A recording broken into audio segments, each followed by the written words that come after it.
영원한 피난처 되시네. 깊어진 한숨 속에도 변함없이 우리를 일으키시네.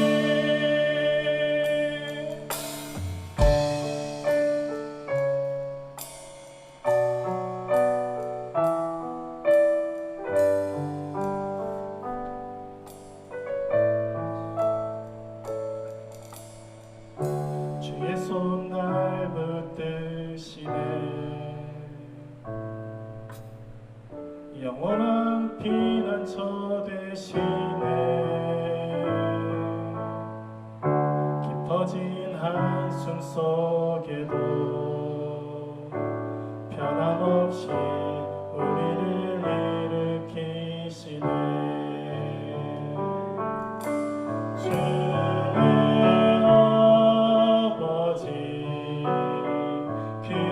발로 날 덮으시네.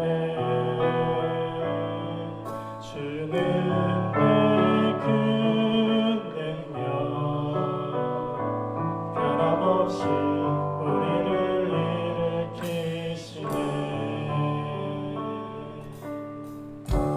주의 손 날 붙드시네.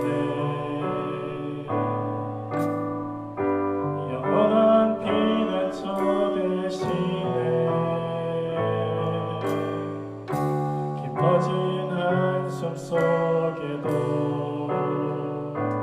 변함없이 우리를 일으키시네.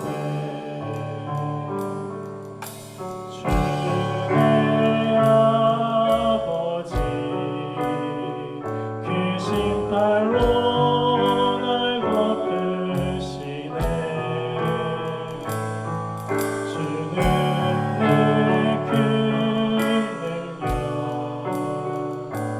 변함없이 우리를 일으키시네. 주의 손 날 붙드시네. 영원한 피난처 되시네. 깊어진 한숨 속에도 변함없이 우리를 일으키시네. 주의 아버지 크신 팔로 날 덮으시네.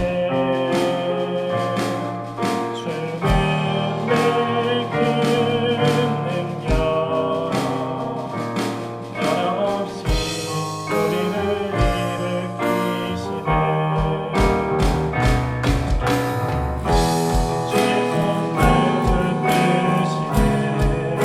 붙드시네. 영원한 피난처 되시네. 깊어진 한숨 속에도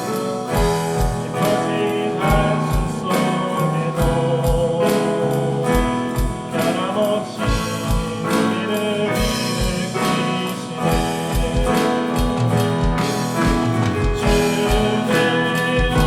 일으키시네. 주의 아버지 크신 팔로 날 덮으시네. 주는 내 큰 능력 변함없이 우리를 일으키시네.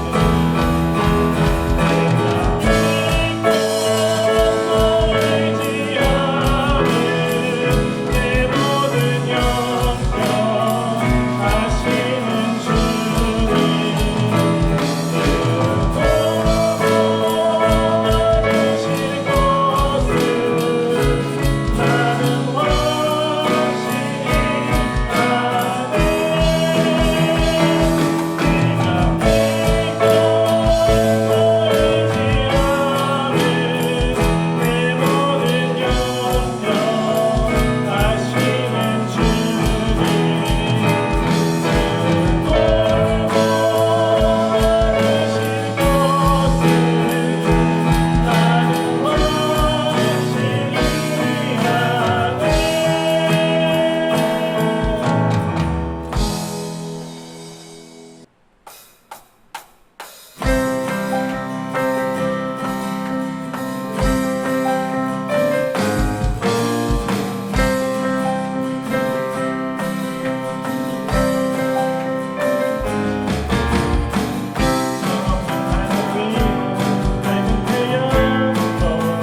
말씀 보도록 하겠습니다. 말씀은 스가랴서 7장 5절에 있는 말씀입니다. 스가랴 7장 5절 우리 한 목소리로 읽도록 하겠습니다. 시작. 온 땅의 백성과 제사장들에게 이르라. 너희가 70년 동안 다섯째 달과 일곱째 달에 금식하고 애통하였거니와 그 금식이 나를 위하여 한 것이냐. 아멘.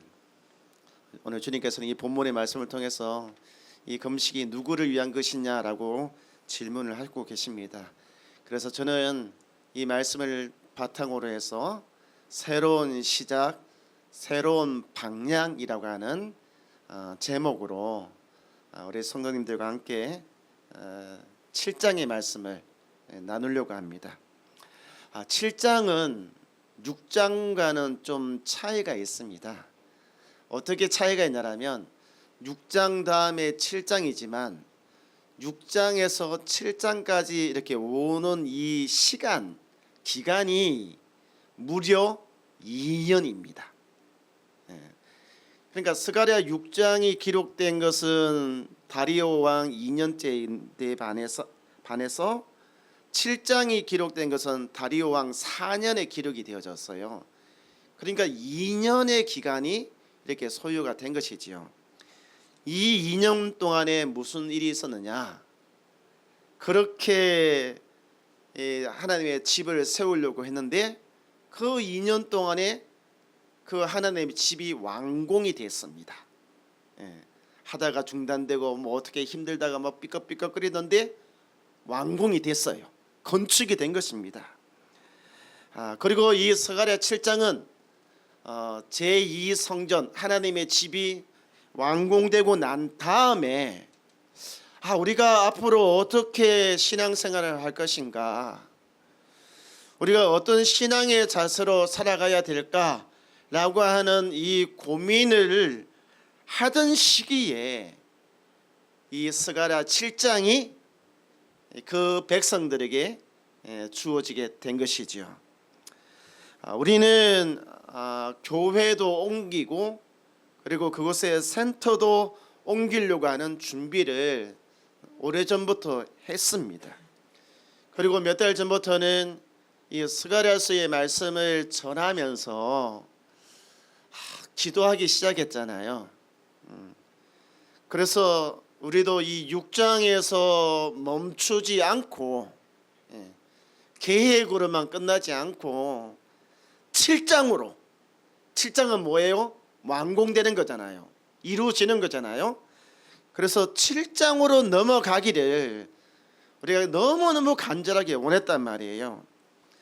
그래서 지난 시간에는 우리가 어떻게 기도했습니까? 하나님의 타이밍, 하나님이 일하시는 그 시간이 바로 지금이 되기를 우리가 너무너무 간절하게 기도했단 말이에요.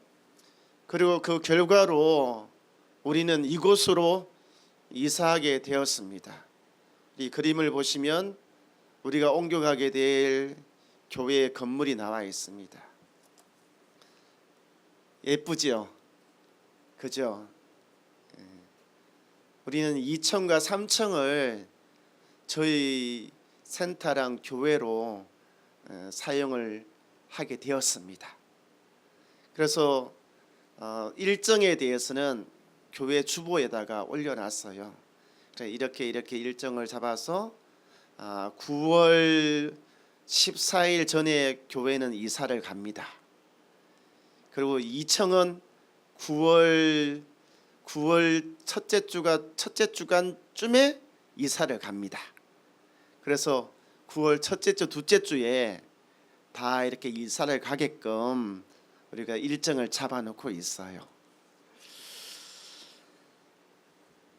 우리 사랑하는 성도님, 하나님께서는 이스라엘 백성들에게 완공이 되고 난 다음에 너희들이 하고 있는 이 금식이 누구를 위한 금식이냐라고 질문을 하셨잖아요. 오늘 하나님께서는 우리들에게도 있잖아요. 이렇게 교회 이전의 계획이 확정된 우리에게도 7장 5절에 있는 말씀을 통해서 질문을 하십니다. 이것이 누구를 위한 것이냐? 이 모든 일들이 누구를 위한 것이냐라고 하는 질문을 우리에게 하고 있는 거예요. 저는 그래서 이 질문에 대한 답을 우리 스가랴 7장에 있는 말씀을 통해서 함께 찾아보려고 합니다. 스가랴 7장 2절에 있는 말씀에 보면 이 베델 지역에 살고 있는 사람들이 예루살렘으로 찾아와서 물어보잖아요. 우리가 지금 하고 있는 이 금식을 계속 해야 됩니까? 아니면 중단해야 됩니까? 라고 물어봅니다. 이스라엘 사람들에게 있어서 이 5월 달의 금식과 10월 달의 금식은 굉장히 중요한 날입니다. 왜냐하면 이날은 국가 애도의 날이에요. 전 국가가 슬픔에 잠기는 그런 날이지요. 왜냐하면 이때 나라가 망했거든요. 나라를 잃었거든요. 주권을 잃었거든요. 그래서 너무너무 그 아프고 그 쓰라린 그것을 상처를 이 금식이 뭐냐면 밥을 먹지 않고 막 이렇게 하나님 앞에 나와서 울며 애통하면서 기도하는 거거든요. 그래서 그 슬픔을 그렇게 표현을 했단 말이에요. 그런데 이제 70년의 시간이 지나고 난 다음에 그의 백성들은 자기의 땅으로 돌아왔어요. 그리고 그 옛날에 무너졌던 하나님의 집도 다시 세웠어요. 그런데 이상하게 이게 아주 애매하게 회복이 된 거예요. 완전하게 확 회복이 된 것이 아니라 회복되기는 됐는데 아주 애매하게 회복이 된 거예요. 그래서 회복됐다고 말하기도 어렵고 회복이 안 됐다 말하기도 상당히 어려운 그런 상황에 놓여졌단 말입니다. 그래서 사람들이 우리가 이 금식을 계속 해야 될지 아니면 이제 그만하고 새로운 미래로 나아가야 될지 여기에 대해서 굉장히 고민을 했고 굉장히 혼란스러워했다라고 하는 것입니다. 그때 하나님께서는 멈추지 말고 계속하라 말씀하셨습니다. 멈추지 말고 계속하라. 단 잘못된 금식은 멈추고 참된 금식, 하나님이 기뻐하시는 참된 금식은 계속하라고 그의 백성들에게 답을 주셨습니다. 하나님이 원하시는 금식은 단순하게 며칠 동안 밥을 먹지 않는다, 그것이 아닙니다. 1년 중 특별한 날을 정하여서 전 국민이 모여서 눈물을 흘리면서 애통하면서 곡하면서 그 보내는 것을 의미하지 않는다라고 하는 것입니다. 하나님이 원하시는 금식은 그 형식보다 무엇이 중요하냐면 내용이 중요한 것입니다. 내용. 그 내용이 뭐냐면 이웃에게 공의를 행하고 은혜를 베푸는 삶을 사는 것이 하나님이 원하시는 그 금식의 내용이었습니다. 그런데 이 백성들은요, 눈물만 흘릴 뿐 이웃을 사랑하지 않았습니다. 그들은 가슴을 치면서 애통했지만 진짜 마음속에 슬픔은 없었습니다. 빈 껍데기만 있었어요. 빈 껍데기만 있었거든요. 그래서 하나님께서는 그런 빈 껍데기적인 금식은 하지 말고 진짜 실질적인 금식, 내가 원하는 실질적인 금식의 내용을 너희가 행하기를 원한다라고 그 백성들에게 말씀하셨던 것이죠. 하나님이 원하시는 실질적인 금식의 내용, 그것이 뭐냐라면 7장 9절과 10절에 나와 있습니다. 거기에 보면 7장 9절에 보면 너희는 진실한 재판을 행하라는 것입니다. 진실한 재판, 공의를 행하라는 것입니다. 공의를. 하나님은 공의로우신 분이십니다. 또한 우리도 있잖아요. 공의를 행하기를 원하고 계십니다.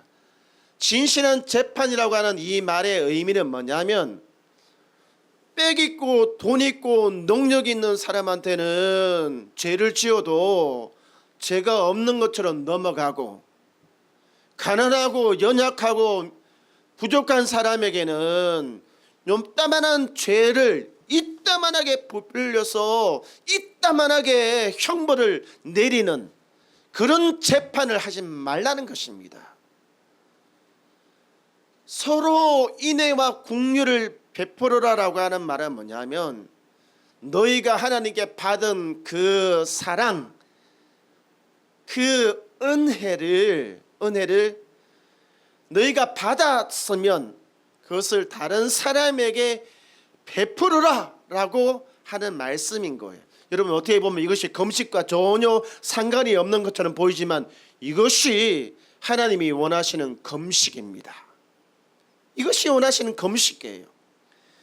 이런 금식을 누구에게 행하기를 원했느냐라고 하면 10절에 있는 말씀에 보면 과부, 고아, 그리고 궁핍한 사람들, 나그네, 이런 사람들에게 있잖아요, 야박하게 굴지 말라는 것입니다. 이런 사람들에게 좀 후하게 있잖아요, 좀 후하게 대접하라 라고 말씀을 하고 있는 거예요.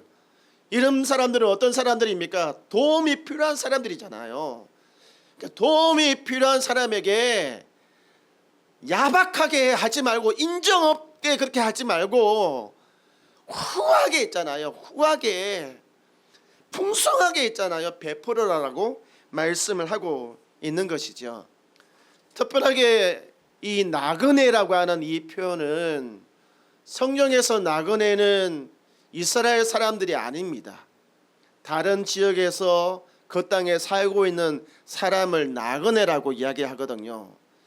이 나그네에게 이 법적인 보호를 받을 수 있게끔 너희가 해라 라고 하나님께서 특별하게 당부를 하셨습니다. 이스라엘 사람들은 국민이니까, 그날의 국민이니까 주권도 있고 권리도 있고 법적인 보호 받잖아요. 나그네는 그게 아니잖아요. 그런 사람들에게 법적으로 보호를 받을 수 있게끔 너희가 베풀어라 라고 하나님께서 말씀하셨어요. 여러분, 이것이 하나님이 원하시는 금식이에요. 하나님이 원하시는 금식입니다. 오늘 말씀을 준비하면서 저는 우리가 교회를 옮기는 이것이 누구를 위한 것이냐라고 하는 질문을 계속하게 되었어요. 단순하게 건물을 옮긴다라고 하는 차원이 아니잖아요. 우리가 이사를 하려고 하는 목적이 더 넓은 공간으로 옮기기 위해서 가는 거 아니거든요. 누구를 위해서 우리가 이렇게 옮기게 되었는가? 이것은 다시 말하면 우리는 누구를 위한 교회가 되어야 되는가라고 하는 이 질문인 것입니다. 여러분, 우리는 누구를 위한 교회가 되어야 되겠습니까? 하나님은 고아와 과부와 나그네, 그리고 긍휼을 베푸고 그죠, 공의를 행하는 이것을 강조하셨는데 우리는 누구를 위한 교회가 되어야 되겠습니까? 다행교회는 지금까지 유대인과 이방인을 품는 교회로 시작을 하였습니다. 다시 말하면 우리가 국적을 초월해서 그죠, 나그네를 품는 교회로 처음부터 시작을 하였습니다. 그렇지만 우리는 최근 몇 년 동안 이 사역을 제대로 하지 못했어요. 다시 시작해야 될 줄로 믿습니다. 그런데 이제 한 걸음 더 나아가서 있잖아요, 더 넓은 이웃, 더 다양한 이웃을 우리가 품어야 됩니다. 그 넓은 이웃과 더 다양한 이웃이 누구냐라면 도움이 필요한 사람들, 함께 하나님께서 함께 하기를 원하시는 사람들, 그 사람들이에요. 그래서 우리는 장애인, 이주민, 청소년, 그리고 지역 주민, 우리와 함께 숨쉬고 살아가는 모든 이웃들을 품을 수 있는 교회로 성장해 나가야 될 줄로 믿습니다. 우리가 옮기는 이유가 바로 거기에 있다는 사실을 기억하시기 바랍니다. 그러면 여러분은 도대체 누구를 위한 신앙생활을 하고 있습니까? 스스로에게 한번 질문을 던져보시기 바랍니다. 나는 왜 신앙생활을 하지? 나를 위한 신앙생활인가? 만약에 나를 위한 신앙생활이라고 한다면 스가랴 7장에 의하면 잘못된 금식입니다. 잘못된 신앙생활입니다. 누구를 위한 신앙생활인지를 다시 한번 점검하고 올바른 신앙의 길을 걸어가야만 돼요. 첫 번째는 우리 성도님들이 있잖아요. 주님을 섬기듯이 교회를 섬기듯이 가족을 이 가슴에 품으시기 바랍니다. 가족, 내 가족 말입니다. 내 가족. 그래서 여러분의 몸담고 있는 생활하고 있는 여러분의 가정을 세상 어느 곳과도 비교할 수 없는 가장 따뜻한 그런 곳으로 만드시기 바랍니다.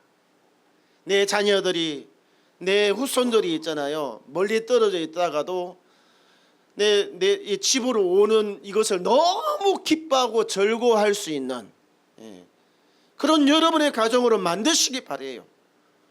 내 가족도 품지 못하는 사람이 어떻게 내 이웃들을 품을 수 있겠습니까? 그건 말이 안 되는 거잖아요. 그래서 있잖아요. 뭐 교회에서는 사랑 이야기하면서 집에 가서는 옆에 계시는 분들한테 막 짜증을 내고 말이죠. 날카롭게 이야기를 하고 마음을 긁어내리고, 여러분 그렇게 하지 마시기 바랍니다. 그거는요 품는 것이 아니라 내쫓는 것입니다. 그러면 절대로 있잖아요. 그 가정 그 사람들을 품을 수가 없어요. 여러분 이 가정이 존재하는 이유가 뭐예요? 나 혼자 살기 위해서 있는 거 아니잖아요.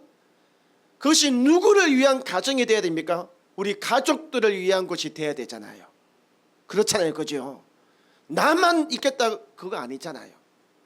우리 교회도 우리만 있겠다 그거 아니잖아요. 두 번째로 여러분의 신앙생활의 그 방향은 더 넓은 이웃을 품어야 됩니다. 더 넓은 이웃. 지난 몇 년 동안 우리 교회가 했던 일을 우리 성도님 기억하시기 바랍니다. 우리는 이 땅에 정착을 하려고 하는 사람들에게 한국어도 가르치고 모두 가르치면서 이 땅에 정착을 하는데 도움을 주었습니다. 그리고 집을 구하기 힘든 사람들에게는 집을 구할 수 있는 방법도 가르쳐 주었습니다. 그래서 전세 자금을 받을 수 있는 길도 알려주고, 그래서 그것을 통해서 집을 얻게끔 해주고 말이죠. 직장이 없는 사람에게는 어떻게 해줬습니까? 직장을 구할 수 있는 방법도 알려주고 말이죠. 그리고 추천서도 써주고 또 이력서도 대신 적어주고 말이죠. 비자를 연장해야 되는 경우는 비자 연장을 위해서 출입국 관리소를 여러 번 왔다 가기도 하고 말이죠. 제가 행정사가 아닌데 행정사의 일을 하기도 하고 말이죠. 이처럼 우리 성도님들도 좀 더 넓은 이웃을 이제는 품어야 됩니다. 그래서 이웃과의 관계의 폭을 이제 좀 넓혀 가야 돼요. 좀 넓혀 가야 됩니다. 뭐 거창하게 뭐 대한민국에 있는 모든 사람들 그렇게 발 넓힐 필요 없이 나랑 함께 살고 있는 사람들 있잖아요. 그리고 나랑 조금이라도 관계된 사람들에게 좀 얼굴도 좀 터고, 그전에는 이렇게 그냥 밍숭밍숭하게 좀 지나쳤다 그러면 이제는 좀 인사도 좀 하고, 그러면서 좀 관계의 폭을 좀 넓혀가면서 이렇게 좀 품으시기 바래요. 그리고 혹시나 주변에 도움이 필요한 사람이 있으면 좀 도와주시고, 그죠? 혹시나 또 막 직장 찾기가 좀 힘든 분들이 계시면 본인이 할 수 없으면 우리한테 연결해서 한번 도움도 요청해보고 말이죠. 그리고 요즘은 너무 외롭잖아요. 이야기를 들어주는 것만 해도 엄청나게 도움이 돼요. 그래서 이렇게 이야기도 들어줄 수 있는 그런 마음의 여유도 갖게 되기를. 그래서 하나님을 사랑하듯이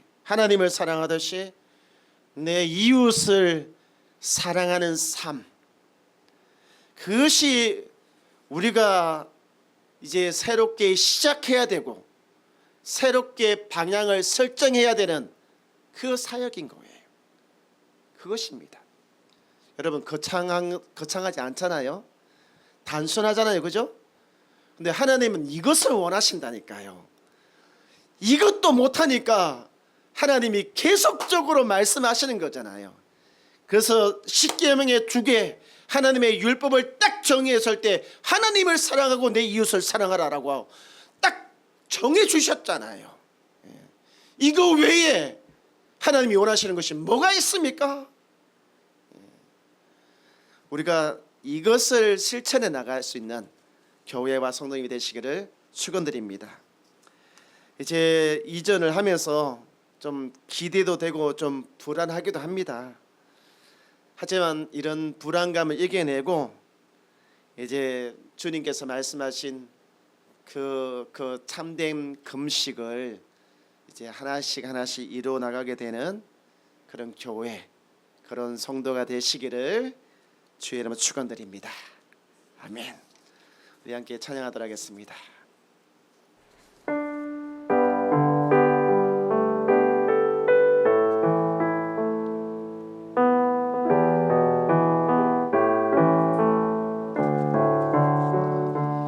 내가 무엇을 가지고 여호와 앞에 나가며 높으신 하나님께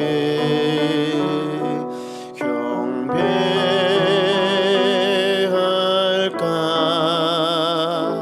사람아, 주께서 선한 것을 보이셨나니 여호와께서 내게 구하시는 것을 공의를 행하고 인자를 사랑하며 겸손히 내 하나님과 함께 행하는 것이. 우리 1절로 다시 하겠습니다. 내가 무엇을 가지고 여호와 앞에 나가며 높으신 하나님께 경배할까.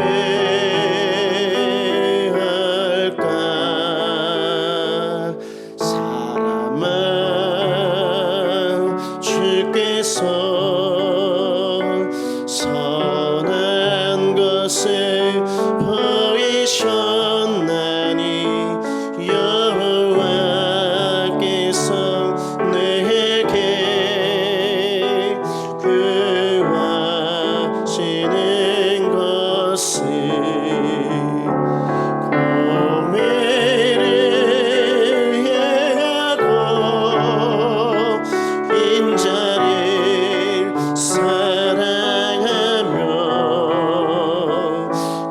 겸손히 내 하나님과 함께 공의를 행하고